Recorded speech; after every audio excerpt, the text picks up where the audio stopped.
ایک بڑے سینئر صحافی تھے ماشاءاللہ، گھمن صاحب، پورا نام ان کا میں بھول گیا ہوں.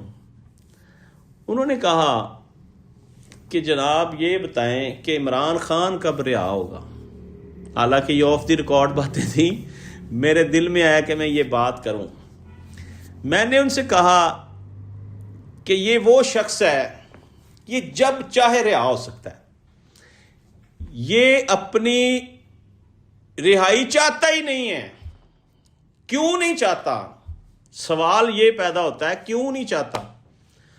وہ چاہتا ہے کہ اگر میں نے 2-2.5 سال یہ قید کاٹ لی ہے اور میں اپنی قوم کو آزاد نہیں کرا سکا، اور اسی طرح ڈیل کر کے میں باہر آ جاؤں یا بیرون ملک چلا جاؤں یا بنی گالا میں بند ہو جاؤں جا کے کہ جی ٹھیک ہے جو مرضی کرو ملک دے نال، مینوں کوئی پرواہ نہیں، تو پھر میرے قید کاٹنے کا کیا فائدہ؟ پھر میں اپنے آپ کو غدار سمجھوں گا، میں اپنے آپ کو اس 25 کروڑ عوام کا مجرم سمجھوں گا. یہ خیالات ہیں اس شخص کے جو 25 کروڑ عوام کا مقدمہ ڈیالہ میں اکیلا لڑ رہا ہے.